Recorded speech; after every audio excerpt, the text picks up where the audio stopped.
What's going on, world? It's your man Pat Seasallauto, Seasallauto LLC, mobile mechanic and roadside services. None of y'all know how much emphasis I put in it when I say that. So, get the camera right. What does a mechanic do that owns a mobile mechanic service and fixes other people's cars, but then his own car breaks down on the side of the road? Well, he pulls out his tools and he gets to work. And we gonna get into it right after the intro.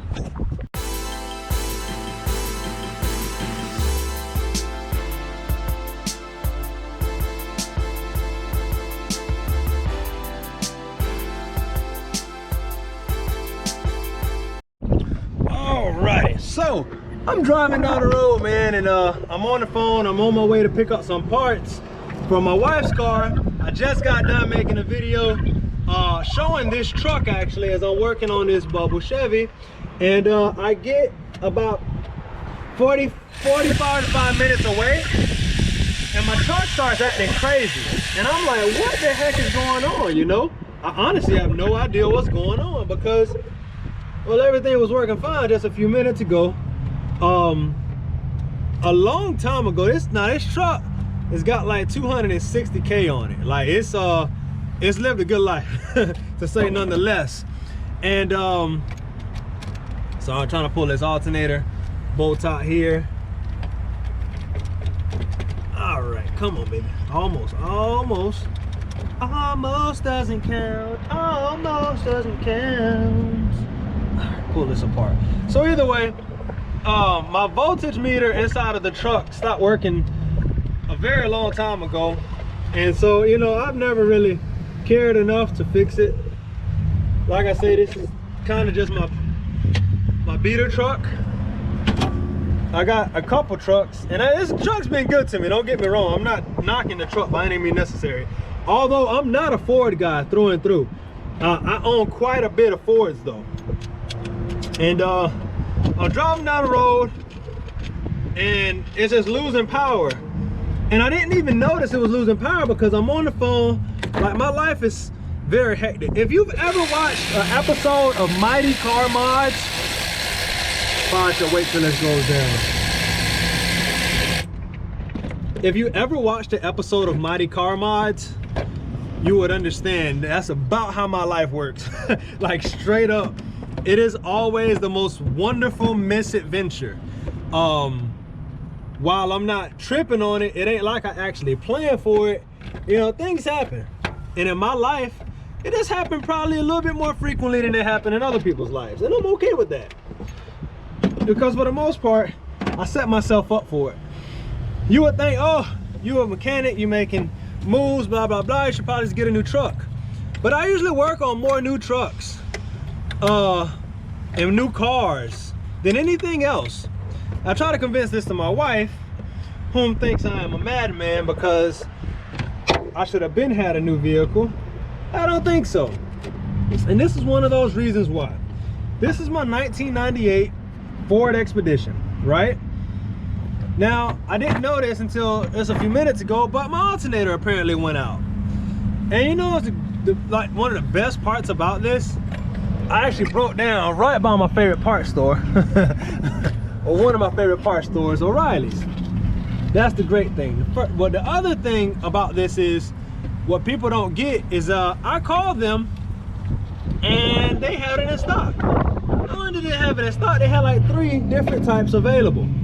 So, you know, I didn't have to just get the most expensive one. I didn't have to go to the dealership. It's a good old Ford. It's an old Ford, and because of that, they had it right there. And so now I'm taking it off. Now, this is the second good part about this. Not only did it break down in a very convenient spot for me, they had it in stock, and I've only been here probably about 20 minutes and the alternator is about out. Try this on a new car. Try this on a new truck and see what happens to you. I'm glad this actually happened now, because I was actually debating on taking this truck on a slight road trip. I just broke that clip, whatever.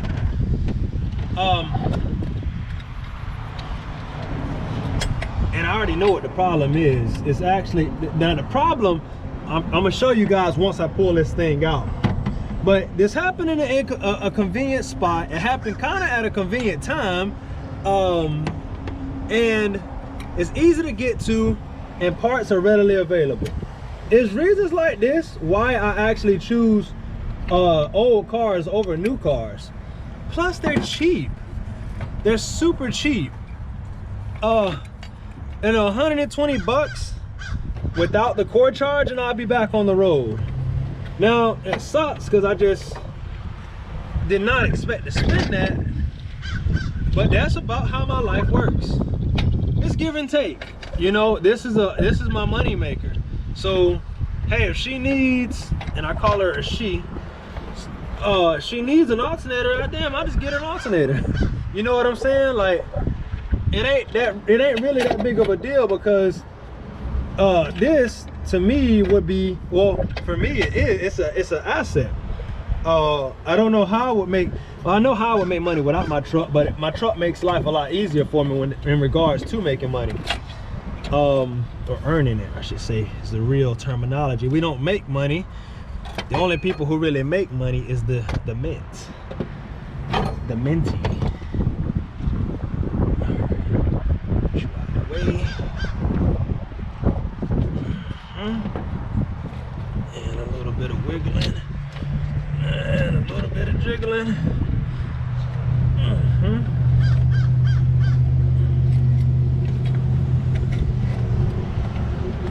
All right, and voila. Woo. That bad boy is hot. I've been recording for 6 minutes. I've actually probably only been out here for about 10. Now granted, I did have the tools available. And I'm not actually gonna give them this as a core, because what happens is that regulator right there is probably what went bad. Now the irony is, you know, back in the old days, you could just buy that. And this is remanufactured. But somehow they've monopolized the system to where you can't go and buy the simple part. Everything else I'm sure is fine on this alternator. Now I don't know all the mechanics off the top of my head. I never front like I do. I know enough to do enough, but it ain't like I know everything. I'm not a computer. I'm smarter than a computer. I just don't remember everything like a computer, consciously at least.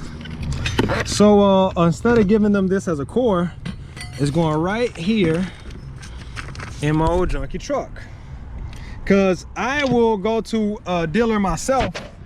I know a gentleman who actually runs a shop that rebuilds alternators, and I'm gonna give him a call. Be like, yo Steve, shout out to Larita Ignition. If he sees this, I'm talking about you. I needs that regulator, because I can use that alternator. They only gonna give you like maybe a $20, $30 core. They gonna clean it up and put it right back on the shelf and resell it back to the public for 120 and up. That's how it works. Reasons why I like an old car: parts are readily available, they're really simple to work on, and for the most part, most of the parts are cheap. You know, I'm gonna be back on the road in the next few minutes, and I guess I should have made a video on how I came to the conclusion that the alternator was bad, but we'll save it for another time. Ow! I just changed that hood latch. I forgot I ain't changed both of them. This wind is killer strong right now. But either way, off to the parts store. I guess I'll record this. We'll make a whole mini series out of it. Let me clean this stuff up. No, I gotta make sure I get all my stuff out of here, because I'm gonna leave this hood pop. You know, you gotta watch people, man. Best believe it, somebody is watching you, whether you realize it or not. There's always somebody watching. So we make sure we get everything up. Marvelous misadventure. Marvelous misadventure. People keep stopping and looking at me. I should probably get like signs for my truck. Although you would think something like this would be embarrassing. Not to me. I-D-G-A-F. Yeah, that's the terminology I'm looking for. Take this key. Actually, I came over here to buy these. I was getting them off a gentleman off of eBay, and I was like, listen, bro, you know, you live like less than an hour away. I'll just drive over there to get these if it's cool with you. And so on my way to get to him, the truck just started putting and kicking and all types of stuff. Well, now I got my LEDs, and this is actually for my wife's car. Those are the parts I was talking about getting. Yeah, but it didn't work out. Well, it did work out because I still got them. I told him where I was at. I was like, listen, bro, I broke down. I'm like 10 minutes away from you. And he's, blah, blah, blah. I'll come to you. I'm like, all right, cool, I'll pay you.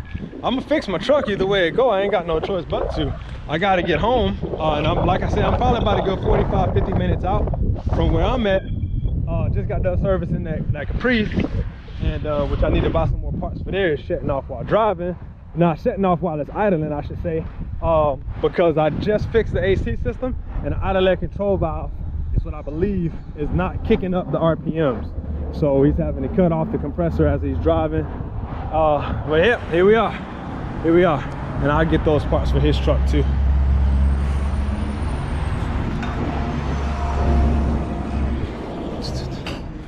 Walk up like a boss.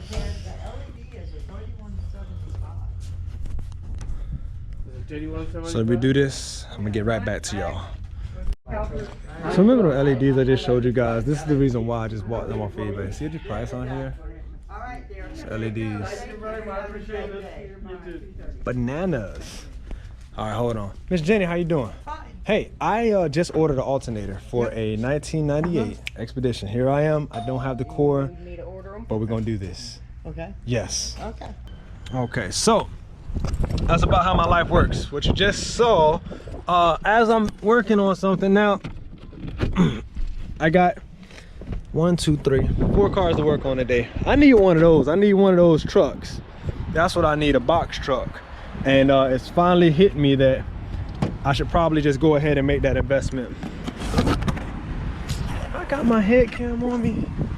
I think I got my head. That'll probably make my life a little bit, at least a little bit easier. I ain't got no power right now, so I gotta reach. Truck's a mess. I never stop to reset. That's my problem. It's starting to rain. All right, so I guess I should just don't really worry about that. Yeah, I see them clouds, and I was feeling the sprinkles.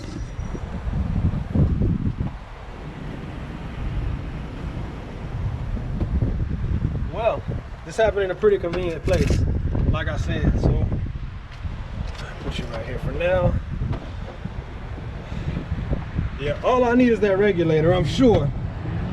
But I need to get back on the road, and we ain't got time for experimenting. So by some strange trains of event, my number 19 fuse underneath the dash, don't mind this crazy wiring, was actually missing. That's the alternator signal wire. Have no idea how it even made it this far without that being plugged in, but we are finally back over 12 volts.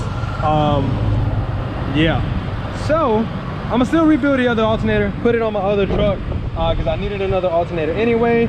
And yeah, lesson learned. I had already checked the fuses. That's the funniest part about it. And I miscounted the alternator signal wire.